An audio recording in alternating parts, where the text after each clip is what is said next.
all to uberASSIST. My name is Tracy. I was born a four-way amputee. They don't know why. It's just a fluke.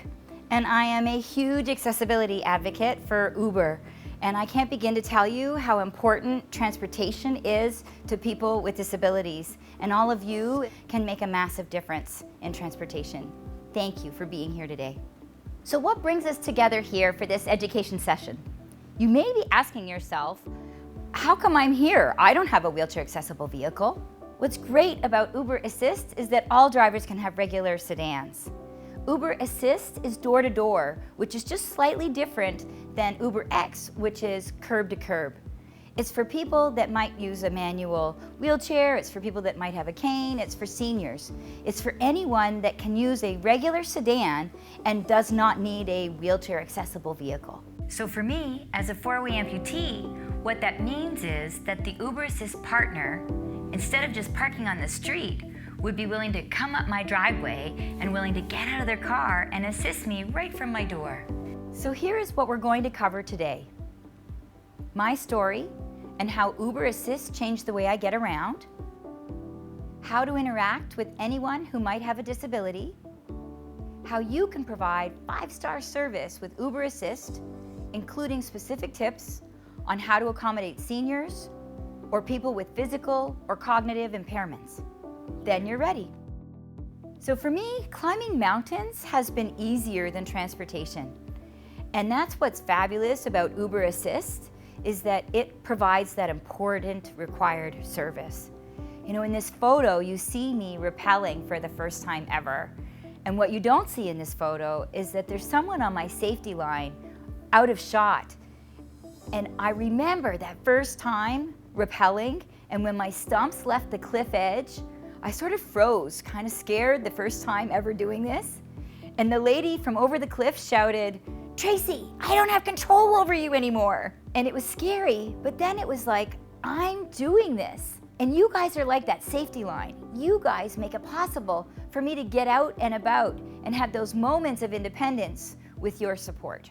As drivers assisting me, believing in the capabilities of your customers and people like myself is much appreciated. Transportation has been my biggest challenge. Thank you for being part of the solution with uberASSIST. So why be excited about uberASSIST? Well, we spoke about the first one. You're making a huge positive impact and changing many people's lives for the better as a result. I hope you're as excited as I am about that. Second, uberASSIST means new economic opportunities for you. Seniors and people with disabilities are a quickly growing market segment. And as uberASSIST partners, you have a unique access to these customers. So more trips also includes people that might have broke their leg, or someone who's pregnant, or someone like the person in this photo. They have an invisible disability. You might not be able to tell, but this person has a visual impairment. What's important as an uberASSIST partner is that you never ask, how come someone has a disability? Or how come someone's using uberASSIST? It's a very personal question. It's kind of like asking, how come you're divorced? It's a personal question. It's not appropriate. So while customers pay the same fare as UberX, you, as an uberASSIST partner, receive a lower service fee of 15% on your uberASSIST rides. This means you'll have the opportunity to make more money on every uberASSIST trip.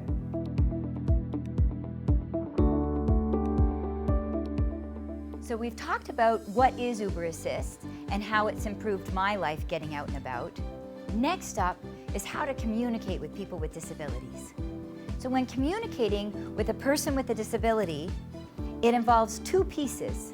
It's put the person first by saying it first, and it involves perceiving them first before their disability. So when we're talking about the language of person first, it means literally putting the person first in the sentence. So for example, instead of diabetic person, it's a person with diabetes. Or wheelchair user, it's a person that uses a wheelchair. And so it means literally putting the person first. It shows the dignity and respect of seeing the person before you talk about their disability. So person first is the language. Person first is also the perception of person first. It's more than saying person first. Let's take my friend Sarah, for example. She's someone who uses a wheelchair. She's also a mom, she's an athlete, she's an author.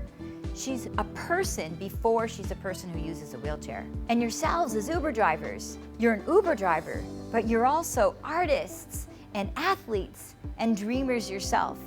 We are all so much more than just one facet of our lives. Remember, say and see the person first.